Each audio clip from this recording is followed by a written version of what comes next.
Ayan mga kabayan, nakabili na kami ng starter mga kabayan.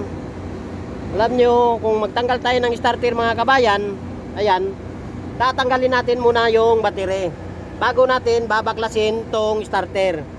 Ngayon mga kabayan, kasi bago na to, na naikabit ko na. Ayan, susubukan ko ha, ididemo ko sa inyo mga kabayan, sana maintindihan nyo. Ayan, halimbawa bagong baklasin natin tong starter. Ayan, tatanggalan natin ang bolt dalawa. Bago natin tanggalan ng bolt dalawa, ito, tanggalin muna natin yung cable nya papunta ng battery. Bago natin tanggalin tong cable, tatanggalan muna natin ang battery para hindi tayo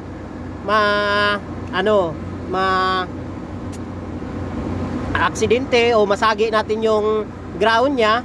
Yung isa naman dito sa live wire nya, baka mag-i-spark, madaming masisira, sabog yung fuse, lahat, yung ano-ano na lang. Kaya ito mga kabayan, for safety lang natin, tanggalan natin muna ng battery. Pagkatapos tanggalan natin ang cable dito sa starter bago tong dalawang pirasong bolt. O nga pala mga kabayan, ang makina nito Isuzu 4 cylinder. Ayan mga kabayan, ayan. Hindi ko alam kung anong ano to, kasi hindi makikita mga kabayan. Sa Isuzu to mga kabayan, 2.5 tons. Ayan mga kabayan. Yan. Yung model niya pala mga kabayan, titingnan natin kung anong model. Yan. Yung model niya pala mga kabayan, FD25. Ayan, model oh. Ayan. FD25. Ayan, G-Power. Ayan mga kabayan. Ayan mga kabayan, forklift 2 tons. Ayan mga kabayan. Ayan.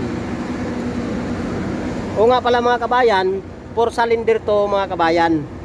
Ayan.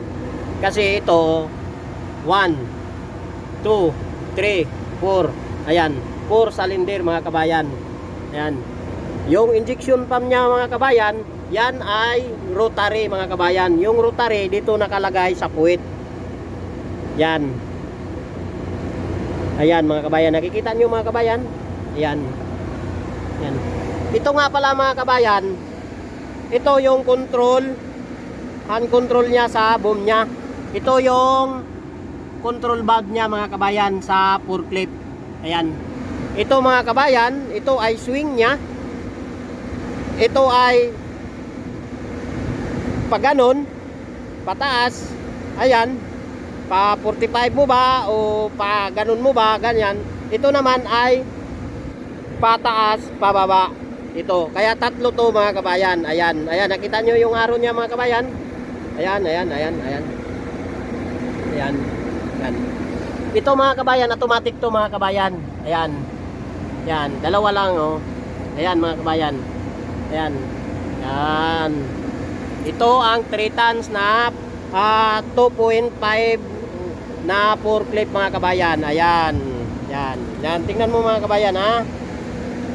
Oo nga pala mga kabayan, ang forklift mga kabayan, dalawa lang ang humahawak na brake sa forklift mga kabayan. Yan, front side lang mga kabayan. Yan, ito lang malaking gulong. Ito lang ang may brake. Itong mga panghuli, walang brake to. Sa pagkakaalam ko sa mga forklift mga kabayan, dalawang gulong lang ang humahawak sa preno niya. Okay mga kabayan. O sige mga kabayan, ikakabit na natin itong starter. Ayan.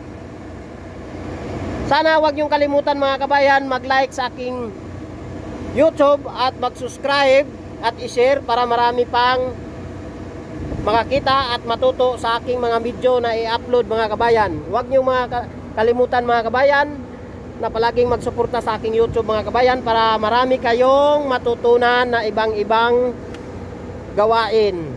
Pwede nyo itong hanap buhay kahit saan mga kabayan. Basta't matuto na kayo mga kabayan. Ayan mga kabayan, Isuzu. Yan, kakabitan natin ang starter mga kabayan. Pasensya na kayo sa salita ko mga kabayan, kasi hindi ako masyadong sanay magtagalog. Kasi laking Bisaya ako, Mindanao ako mga kabayan, Surigao del Sur.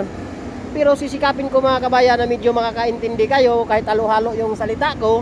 o medyo kung sa English pa is lang yung Tagalog ko, at least nakasira ko ng ganitong mga video sa inyo mga kabayan. Ayan, hayaan nyo mga kabayan, sa susunod ididemo ko sa inyo kung paano mag-ooperate ng forklift mga kabayan sa susunod na mga araw siguro mga kabayan. Hindi pa ngayon kasi medyo busy pa tayo, kasi marami pa tayong gagawin mga kabayan.